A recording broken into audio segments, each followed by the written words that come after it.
낱말이야기 133번째 시간입니다. 이번 시간은 저격이란 말을 한번 살펴보겠습니다. 저격한다. 그런 것이 무슨 뜻인지 글자로 한번 살펴보겠습니다. 네. 저 한자로 생각하기 좀 힘들 것입니다. 특히 저라는 글자. 격은 때린다든지 친다든지 쏜다든지 그런 뜻이 있는 걸 우리가 어렴풋이 합니다만 저자에 대해서는 처음 보는 사람이 있을 것입니다. 자, 이것이 저격인데 한자로는 이렇게 씁니다. 뭔가 총으로 누군가를 이렇게 쏘기 위해서 조준을 하고 있습니다. 조준을 하고. 자, 이런 것은 이제 저격에 사용되는 총이죠. 저격을 하기 위해서는 바로 앞에 가면 안 되니까 멀리서 사람이 보이지 않는 데서 쏴야 되므로 이런 망원경 이런 것이 있어야 되겠죠. 망원경으로 조준을 해야 되겠죠. 자, 이것이 바로 그 망원경으로 이렇게 당겨서 이렇게 조준을 합니다. 특별히 어디에 이렇게 있는데 조준을 해서 이렇게 총을 쏜다. 그래서 저격이 되겠습니다. 글자로 보면 원숭이라는 뜻이 나옵니다. 원숭이 네.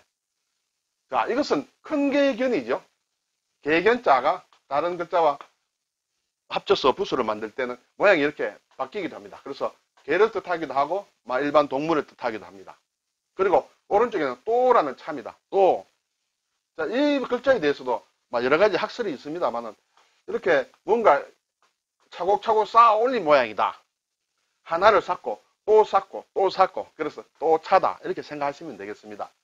도마라고 하는 사람도 있고 또 위패, 신주, 위패라고 하는 사람도 있고 그런 것은 많습니다만 우리는 이러한 모양으로 이것이 관련된 글자가 사실 여러 글자가 있습니다. 우리가 생활에 많이 쓰는 글자. 이 모양을 좀 유심히 봐두시고 그리고 이 차라는 발음도 이 글자가 만드는 그런 글자의 발음이 많이 쓰이게 됩니다. 그래서 이것이 왜 원숭이가 됐는지는 제가 좀 조사해 봤습니다만 잘 모르겠어요. 네, 어쨌든 이것이 원숭이로 쓴다. 원숭이는 동물이므로 큰개견이 들어가고 발음으로는 차가 저로 바뀌었다. 그렇게 볼 수 있습니다. 그리고 이 뜻에는 노린다, 엿보다는 그런 뜻도 있습니다. 자, 원숭이가 뭔가 엿본다 이렇게 생각할 수도 있습니다. 그런데 옛날 어떤 큰 사진을 제가 보니까 이 글자가 원숭이뿐만 아니라 개를 뜻하기도 있다. 그런 용례도 있다. 이럽니다. 개는 역시 사람의 눈치를 잘 살피죠. 엿본다, 노린다. 항상 주인이 어떻게 하는지 이렇게 보고 따라간다. 그렇게 해서 노린다, 엿보다는 뜻이 있는 것이 아닌가 이런 생각이 됩니다. 자, 칠격입니다. 너무 복잡함으로 나는 이 글자는 포기하겠다. 이렇게 생각할 수도 있습니다만 포기하실 때 하시더라도 한번 글자 분해는 한번 해보겠습니다. 친다는 것이에요. 그러므로 저격은 사실은 노려서 친다는 그런 얘기가 되겠죠. 그것은 다시 보고요. 이 친다는 것은 뭔가 때린다는 그런 얘기죠. 때림으로 무엇이 필요하겠습니까? 손이 필요합니다. 손이 필요하죠. 그리고 또 창수. 이것도 어떤 창을 든 손이라는 것이에요. 몽둥이나 창이나 이런 것을 든 그런 손을 얘기합니다. 이 창수자는 사실은 긴 창을 이렇게 손에 이렇게 들고 있다. 이런 모양으로 일반적으로 봅니다만 창으로 새겨야 될 때가 있고 그 이외에는 대략 손으로 무엇을 하는 행위를 얘기합니다. 손이 2개 들어갔습니다. 친다. 그럼 문제는 이 글자예요. 이것이 굴대 끝 새라는 글자예요. 굴대. 위에는 이렇게 차를 뜻하는 수레거가 있습니다. 수레거가 있는데 이 수레 바퀴의 끝을 어떻게 이렇게 동그랗게 이렇게 묶은 모양이에요. 왜냐하면 수레가 이렇게 축에서 이렇게 빠지면 곤란하지 않습니까? 이렇게 보시면 되겠어요. 이 글자가 수레의 바퀴인데 수레 바퀴가 빠지지 않도록 여기 뭔가 막아놓은 것이죠. 그것이 굴대 끝이라고 볼 수 있습니다. 그것이 이 모양이에요. 이 수레에 이렇게 밖에 이렇게 나오지 못하도록 이렇게 가로질러 가지고 이렇게 나무나 여러 가지 재료가 있겠습니다만 그렇게 한 것이 이것이 굴대 끝이다.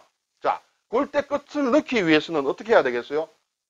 요즘 같은 기술이 그냥 넣고 이렇게 돌리면 되겠습니다만 옛날 같은 경우에는 이렇게 좀 쳐서 넣어야 되겠죠. 저것을 좌측에 이렇게 수레 밖에 손으로 이렇게 쳐서 넣어야 된다. 그래서 칠격입니다.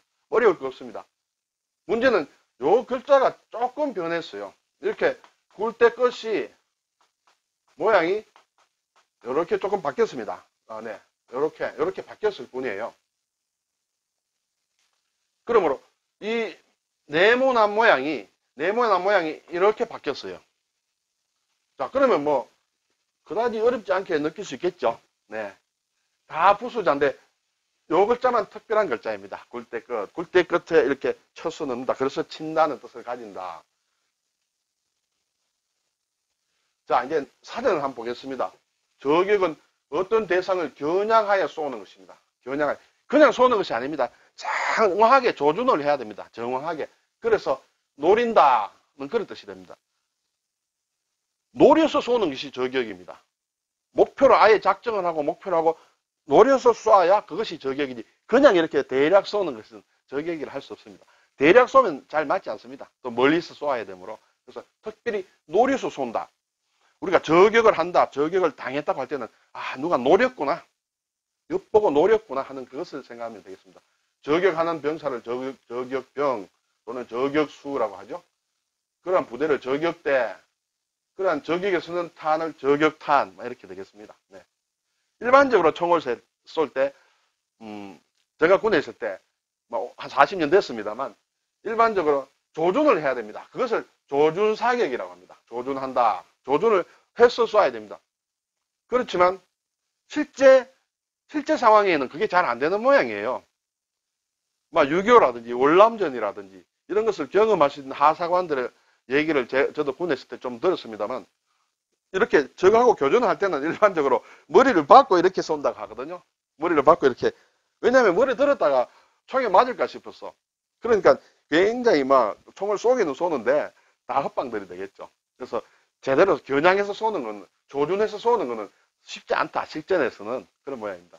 그리고 일반적으로 제가 그러면 조준하지 않고 그리고 이렇게 하늘로 쏘는 것도 아니고 대략 보고 쏘는 것. 그것을 겨냥사격이라고 하거든요. 제가 군에서 배운 용어인데 요번에 이 낱말을 정리하면서 보니까 사전에 나와 있잖아요. 겨냥한다는 것이죠. 겨냥한다는 건 사실은 조준하는 것인데 어찌된 일인지 조준사격이란 말은 나오는데 겨냥사격은 나오지 않아요. 그래서 여기에서 겨냥은 대략 보고 쏘는 거예요. 안 보고 쏘는 것이 아니라 보는데 정확하게 조준하지 않고 쏘는 것을 겨냥사격이라고 한다. 사전에 나오지 않는 말이다. 이렇게 보시면 되고요. 또 우리가 비슷한 말로 보면 오해하기, 헷갈리기 쉬운 것이 암살이라는 것이 있죠. 저격한다, 암살한다. 암살은 어두운 데서 죽인다는 뜻이죠. 어두운 데서 몰래, 사람을 몰래 죽이는 것을 암살이라고 합니다. 네. 그래서 뉘앙스 내지는 의미의 차이가 있다. 저격과 암살은.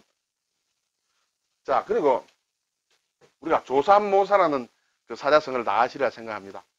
원숭이에게 이렇게 도토리를 나눠주는데 아침에 3개 주고 저녁에 4개 해줄까 하니까 원숭이들이 다 싫어한 거예요.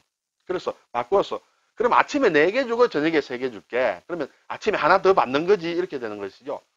아침에 4개 주고 저녁에 3개 주면 저녁 받는 것 하나가 더 많게 되는데 아침에 3개 주고 저녁에 4개 준다 하면 아침에 받는 것이 하나 적다는 느낌을 갖는 모양이에요. 그래서 이때 나오는 것이 원숭이들과의 얘기가 나오죠.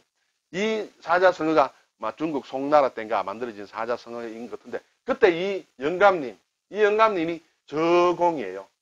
원숭이 절하 했습니다.